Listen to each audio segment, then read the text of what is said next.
जेव्हा एखादा राजकीय गड कोसळतो तेव्हा फक्त उमेदवार हरत नाही, तर एक संपूर्ण व्यवस्था अपयशी ठरते.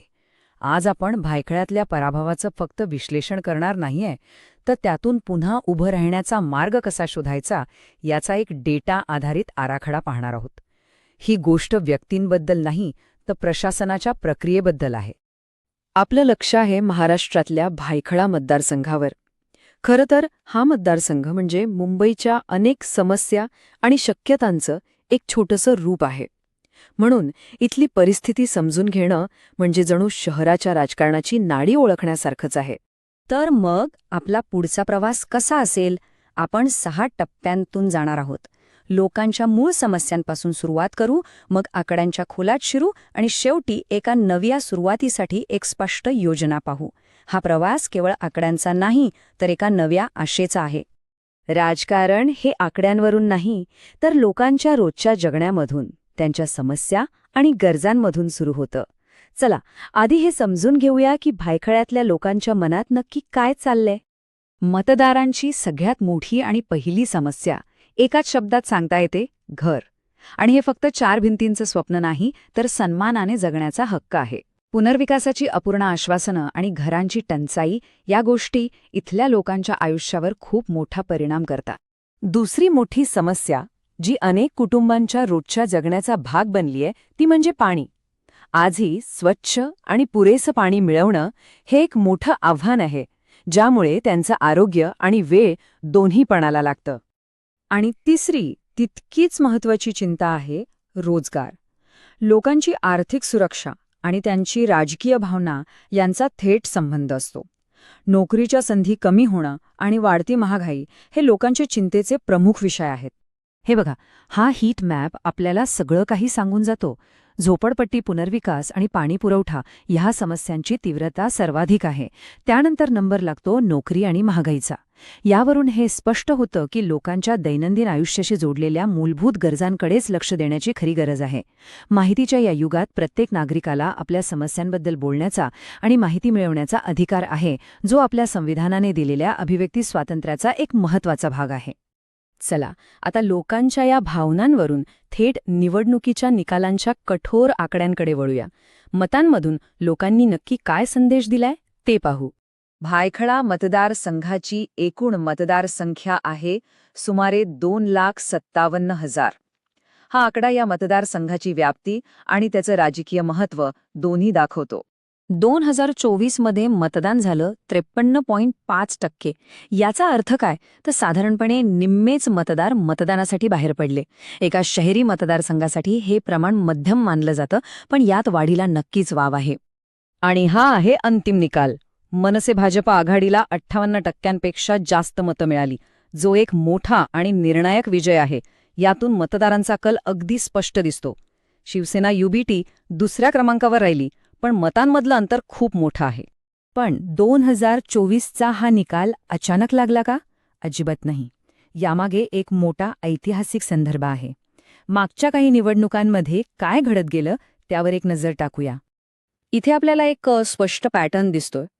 2009 मध्ये काँग्रेसने 31% मतांनी विजय मिळवला होता. पण 2014 मध्ये मतांची टक्केवारी जवळपास निम्म्याने घसरून 17.68% आली.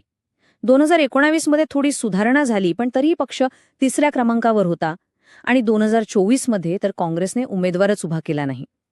मतांच्या टक्केवारीतली ही सातत्यपूर्ण घसरण एका मोठ्या समस्येकडे बोट दाखवते. हा आलेख तीच गोष्ट आणखी सोप्या पद्धतीने दाखवतो. तुम्ही बघू शकता 2009 पासून MVAच्या मतांचा आलेख कसा खाली येत गेला आणि त्याचवेळी विरोधकांची ताकद कशी वाढत गेली.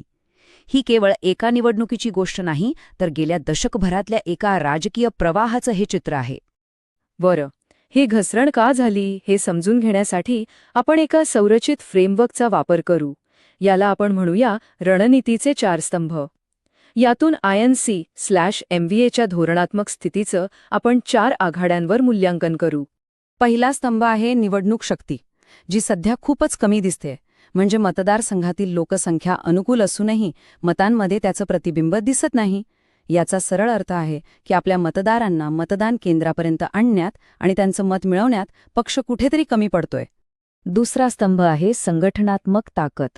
कागदावर पाहिलं तर पक्षाकडे राष्ट्रीय स्तरावर संसाधने आहेत, पण ती स्थानिक पातळीवर गल्ली बोळात पोहोचतच नाहीत. बूथ स्तरावरील कार्यकर्त्यांचं जाळं इतकं कमकुवत आहे की निवडणुकीच्या दिवशी त्याचा परिणाम स्पष्टपणे दिसून येतो.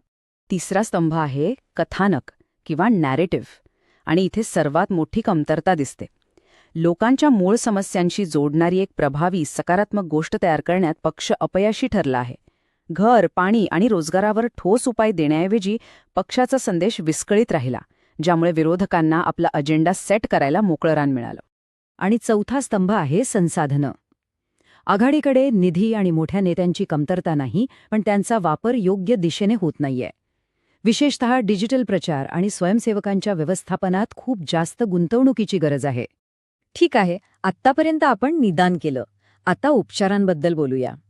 फक्त समस्या सांगून चालणार नाही, त्यावर उपाय काय? पुनरागमन करण्यासाठी एक स्पष्ट आणि कृती करण्यासारखी योजना कशी असू शकते ते पाहू. ही आहे 90 दिवसांची पुनरागमन योजना, 5 टप्प्यांमध्ये विभागलेली. पहिला टप्पा D90 म्हणजे निवडणुकीच्या 90 दिवस आधी डेटा आणि कार्यकर्त्यांची पायाभरणी करणं.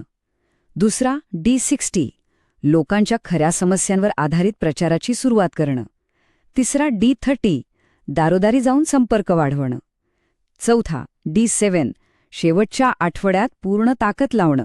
आणि शेवटी मतदानाच्या दिवशी प्रत्येक मत मिळवण्यासाठी झटणं.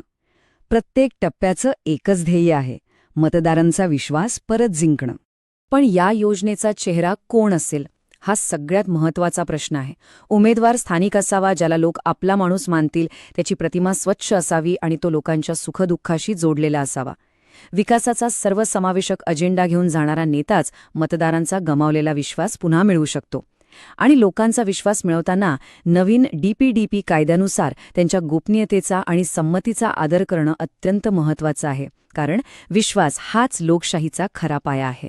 आणि हेच या रणनीतीचं सार आहे. उमेदवाराची ओळख अत्यंत स्थानिक आणि अस्सल असायला हवी. तो बाहेरून आलेला कुणीतरी नसून तो भायखळ्याचा सुपुत्र किंवा कन्या आहे, हा संदेश लोकांच्या मनापर्यंत पोचवणं अत्यंत महत्त्वाचं आहे. तर मग प्रशासनासाठी तयार केलेली ही डेटा आधारित ब्लूप्रिंट राजकीय घसरणीच्या या पॅटर्नवर मात करू शकेल का? याचं उत्तर केवळ कागदावर नाही, तर जमिनीवर केलेल्या कामात दडलेलं आहे.